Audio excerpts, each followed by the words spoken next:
तो बच्चों अब हम आ जाते हैं नई क्लास पे।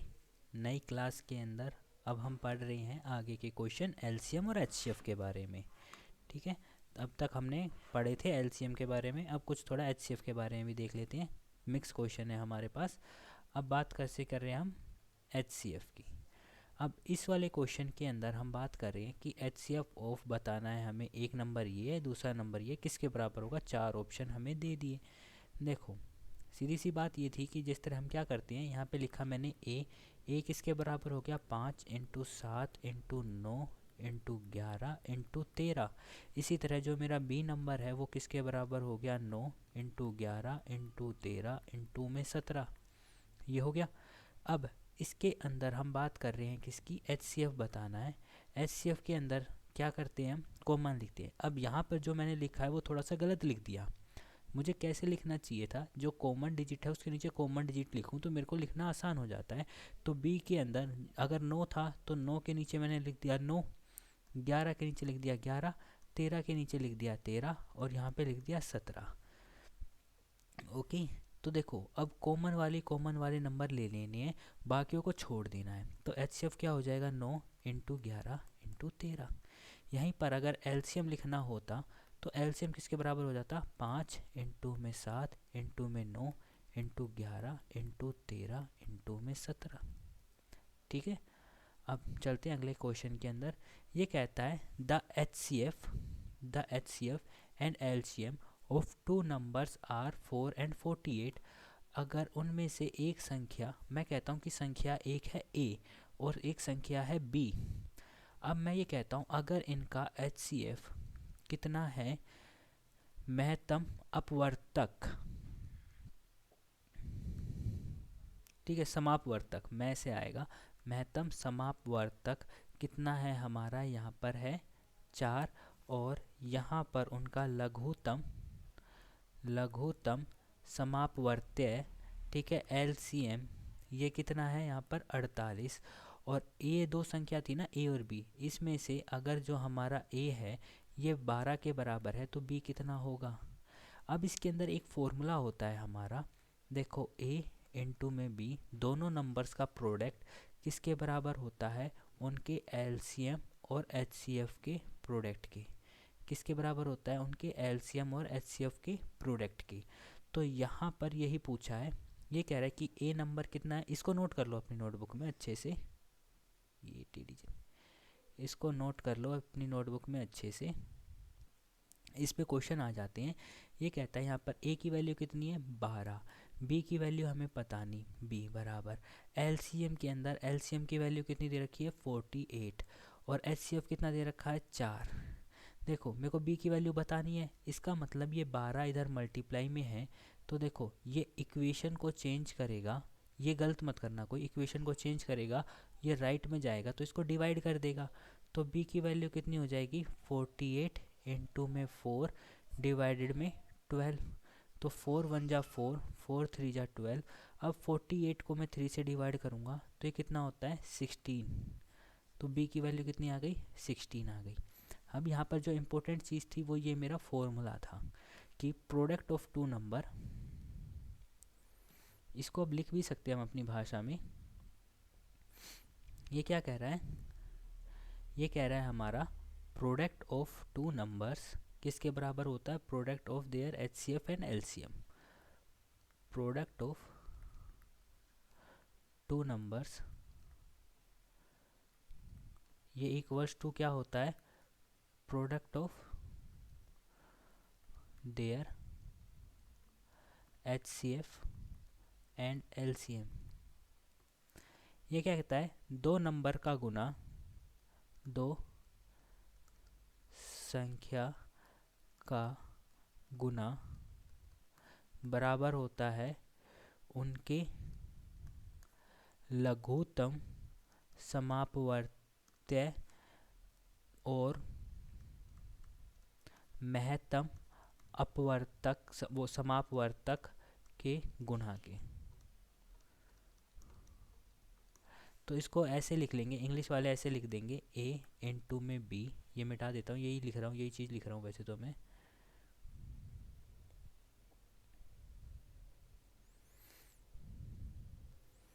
ए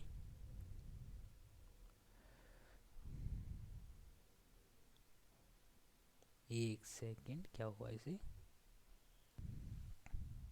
ये क्या कह रहा है, ए गुना में बी बराबर किसके हो जाएगा, एच सी एफ इंटू में एल सी एम। या फिर मैं कह दूं ए गुना में बी बराबर किसके बराबर हो जाएगा, महत्तम समापवर्तीय गुना में लघुत्तम समापवर्तक के, महत्तम समापवर्तक लघुत्तम समापवर्त्य। अब ये कहता है इसी चीज़ के ऊपर देखो क्वेश्चन है, ये कहता है LCM and HCF of two numbers are 96 and 8। अब ये कहता है एक संख्या 32 है तो दूसरी संख्या बताओ। तो देखो मैंने क्या कहा कि a इंटू बी किसके बराबर हो जाएगा, हमारा एलसीएम इंटू में एचसीएफ के लघुत्तम समापवर्त्य गुना में महत्तम समापवर्तक। तो a इंटू में b कितना, अब ये एक नंबर 32 दे दिया, मैं कह रहा हूँ a को 32 दे दिया, गुना में b बराबर एलसीएम कितना दे रखा है मेरे को 96, एचसीएफ कितना दे रखा है 8। तो b किसके बराबर हो जाएगा, ये नंबर कहाँ चला जाएगा, इधर डिवाइड में चला जाएगा, ये हो गया 96 मल्टीप्लाई में 8 डिवाइडेड में 32। अब देखो 8 1 जा 8, 8 4 जा 32। अब क्या करूँगा मैं, 96 को 4 से डिवाइड करूँगा, ये गया 2 पर, ये 8, ये 16, ये 4 से गया, ये हो गया 16, ये कट गया। तो b की वैल्यू कितनी आ गई हमारी यहाँ पर 24। b की वैल्यू कितनी आ गई बच्चों 24। अब अगले क्वेश्चन को देखते हैं। ये कहता है कि LCM and HCF of two numbers are 180 and 3। अगर एक संख्या 45 है तो दूसरी संख्या कितनी होगी। तो इसका जवाब आप मेरे को दोगे कमेंट के अंदर टाइप करके, इसका आंसर आप मेरे को बताओगे। अब ये कहता है product of two numbers is 216। दो नंबर्स का प्रोडक्ट कितना है 216। देखो वही वाली बात है, a इंटू में बी बराबर किसके हो जाता है हमारा एच सी एफ इंटू में एल सी एम महत्तम समापवर्तक लघुत्तम समापवर्त्य। a इंटू में b मतलब इन दोनों का प्रोडक्ट दे ही दिया इसने यहाँ पर 216। ये किसके बराबर है, एलसीएम बताना है, एल इंटू में एलसीएम। ठीक है, इसको क्या लिख दूंगा मैं, लघुत्तम समापवर्त्य। अब एलसीएम निकालना है तो इस 3 को इधर डिवाइड में जाना पड़ेगा। अगर ये इधर मल्टीप्लाई में है और इक्वेशन को कूद के जा रहा है तो ये किस में जाएगा, डिवाइड में। तो ये हो जाएगा 216/3 इक्वल्स टू एलसीएम। अब 216 को 3 से डिवाइड करेंगे तो ये कितने पे चला जाएगा, इसको 72 पे कंप्लीट डिवाइड कर देगा। तो एलसीएम कितना आ गया मेरा 72, ऑप्शन नंबर डी। देखो मल्टीप्लिकेशन डिवीजन है, अब ये तो आप आराम से कर सकते हो। अब ये कह रहा है H C F of two numbers is 20, L C M is 120। अगर एक संख्या 60 है तो दूसरी कितनी होगी। अब ये आंसर तो आप मेरे को बता ही सकते हो, है ना। मैं बता देता हूँ, इसका आंसर होगा 40, आप निकाल लेना।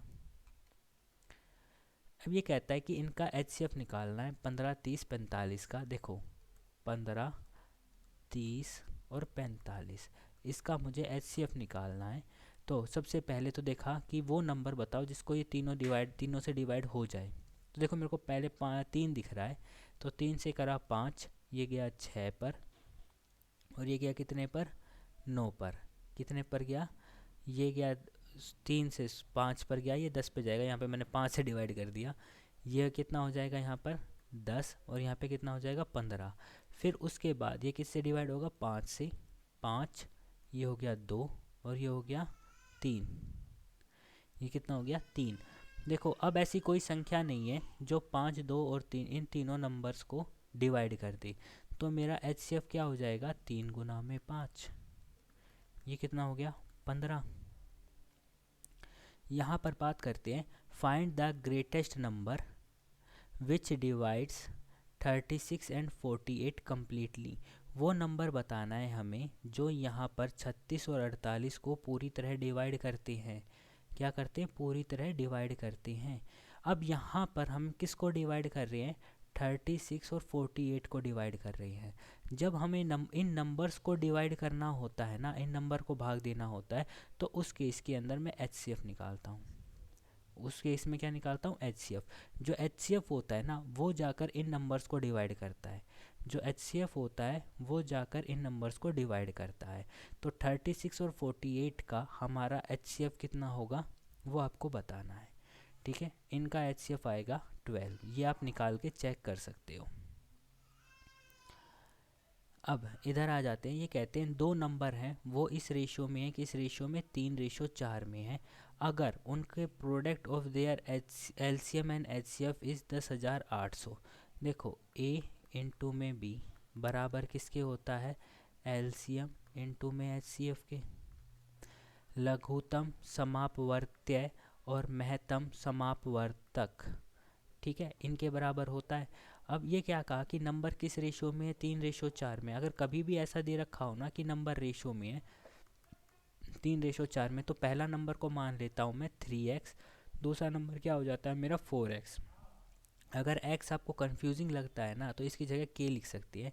ये पहला नंबर क्या हो जाएगा 3k, दूसरा नंबर क्या हो जाएगा मेरा 4k। तो अब इसने क्या कही है कि वो संख्याओं का योग बताना है, a प्लस b बताना है मुझे।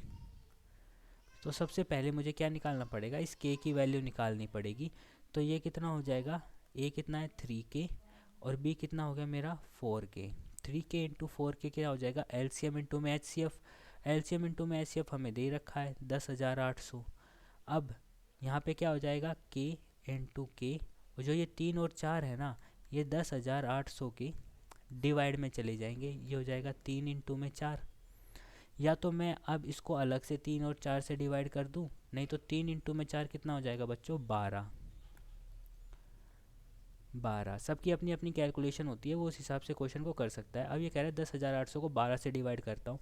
मुझे पता है 12 की टेबल में ये 900 पे डिवाइड हो जाएगा, 12 में 108 होता है, 12 12 9 जा 108 होते हैं, तो बाद में 2 जीरो थी तो 2 जीरो एज इट इज़ हो जाएंगे। अब ये कह रहा है के स्क्वेयर क्या है 900 है। तो देखो किसी नंबर का स्क्वायर है, ये कोई नंबर खुद से मल्टीप्लाई हुआ है और वो 900 आया है, तो यहाँ पर k की वैल्यू कितनी आ जाएगी हमारी 30 आ जाएगी। k की वैल्यू कितनी आ जाएगी 30 आ जाएगी। k की वैल्यू 30 आ गई तो यहाँ पर a की वैल्यू कितनी थी 3k। 3k मतलब 3 इंटू में 30 मतलब ये कितना हो गया 90k। b की वैल्यू कितनी है हमारी 4k, तो ये कितना हो जाएगा 4 इंटू में 30 120। अब पूछा क्या है इसने, पूछा हमसे इसने ये है a प्लस बी बताओ, क्या बताना है a प्लस में b। a प्लस में b कितना हो जाएगा 90 प्लस में 120, मतलब ये कितना हो गया 210। 210 इसका हमारा आंसर आ गया, ठीक है। अब ये कहता है कि LCM of two number is 1820, HCF is 26। अगर एक संख्या 130 है तो दूसरी क्या होगी। देखो वही वाली बात है, a इंटू में b बराबर क्या हो जाएगा HCF इंटू में LCM, मतलब 26 इंटू में 1880 1820 सॉरी। अब a इसमें से 130 दे रखा है, 130 इंटू में b बराबर किसके हो गया 26 इंटू में 1820 के, ठीक है। यहाँ पर b की वैल्यू निकालनी है तो वो कितना हो जाएगा 26 इंटू में 1820 डिवाइडेड बाय 130, ठीक है। अब देखो ये 26 है, अब ये डिवीज़न है, आपको टेबल जितने अच्छे से आती है आप उतने अच्छे से डिवीज़न कर सकते हो। तो 13 से डिवाइड करा तो 13 की 10 टेबल पे 10 पे जाता है 130, और 13 दूनी 26 होता है, 10 से 10 कट गया, तो b कितना हो जाएगा 182 को 2 से मल्टीप्लाई कर दूंगा तो ये आ गया 364। तो दूसरी संख्या क्या आ गई 364। तो यही हमारे क्वेश्चन थे हमारे HCF LCM पे। अगर आपने ये सारे अच्छे से कर लिए तो पेपर में आपका कोई भी क्वेश्चन गलत नहीं होगा, और जो क्वेश्चन आपसे पूछे गए हैं आप उनका हमारे कमेंट के अंदर आंसर दे सकते हैं। और अब आपसे मिलेंगे नेक्स्ट क्लास में नेक्स्ट चैप्टर के साथ, तब तक के लिए टेक केयर, गुड बाय।